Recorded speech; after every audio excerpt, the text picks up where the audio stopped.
শরীয়তে রাজি আছেন? বলেন না কবুল।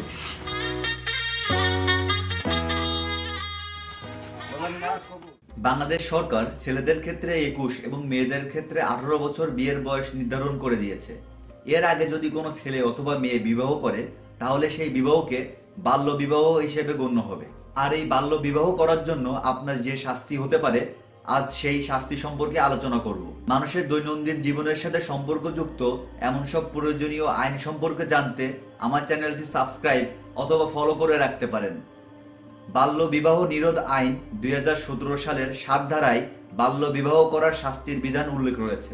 এই ধারার 1 নং উপধারায় উল্লেখ রয়েছে, কোনো প্রাপ্তবয়স্ক নারী অথবা পুরুষ যদি কোনো অপ্রাপ্তবয়স্ক নারী অথবা পুরুষকে বিবাহ করে, অর্থাৎ আপনি ছেলে, আপনার বয়স 21 বছরের উপরে, কিন্তু আপনি যে মেয়েকে বিয়ে করছেন সেই মেয়ের বয়স 18 বছরের নিচে, অথবা আপনি একজন মেয়ে, আপনার বয়স 18 বছরের উপরে, কিন্তু আপনি যে ছেলেকে বিবাহ করছেন সেই ছেলের বয়স 21 বছরের নিচে, তো সেক্ষেত্রে যে প্রাপ্তবয়স্ক, অর্থাৎ যদি ছেলে প্রাপ্তবয়স্ক হয় তাহলে ছেলে, যদি মেয়ে প্রাপ্তবয়স্ক হয় তাহলে মেয়ে, এমন বিয়ের ক্ষেত্রে যে প্রাপ্তবয়স্ক রয়েছে তার জন্য শাস্তির বিধান উল্লেখ রয়েছে। এক্ষেত্রে ওই প্রাপ্তবয়স্ক বর অথবা কনেকে সর্বোচ্চ 2 বছর পর্যন্ত কারাদণ্ড বা 1 লক্ষ টাকা পর্যন্ত অর্থদণ্ডে অথবা উভয় দণ্ডে দণ্ডিত হইবেন, এবং অর্থদণ্ড অনাদায়ে সর্বোচ্চ 3 মাস পর্যন্ত কারাদণ্ডে দণ্ডিত হতে পারেন। এবার আসা যাক অপ্রাপ্তবয়স্কদের ক্ষেত্রে।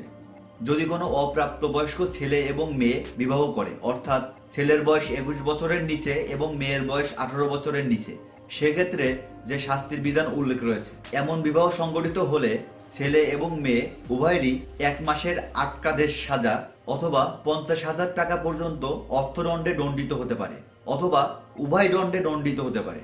তবে এই অপ্রাপ্তবয়স্কদের সাজার ক্ষেত্রে একটি শর্ত রয়েছে। এই অপ্রাপ্তবয়স্ক ছেলে এবং মেয়ে যদি 8 ধারার অধীন বিবাহ সম্পন্ন করে তাহলে এই অপ্রাপ্তবয়স্কদের সাজা প্রদান করা যাবে না। এই আইনের 8 ধারায় উল্লেখ রয়েছে, কোনো অপ্রাপ্তবয়স্ক ছেলে এবং মেয়ের বিবাহের ক্ষেত্রে যদি তাদের পিতামাতা অথবা অভিভাবক তাদেরকে বিয়ে করার আদেশ প্রদান করে অথবা জোরপূর্বকভাবে তাদেরকে বিবাহ দেয়, সেক্ষেত্রে এই অপ্রাপ্তবয়স্ক ছেলে এবং মেয়ের কোনো শাস্তি হবে না। শাস্তি হবে সেই পিতামাতা অথবা অভিভাবকদের।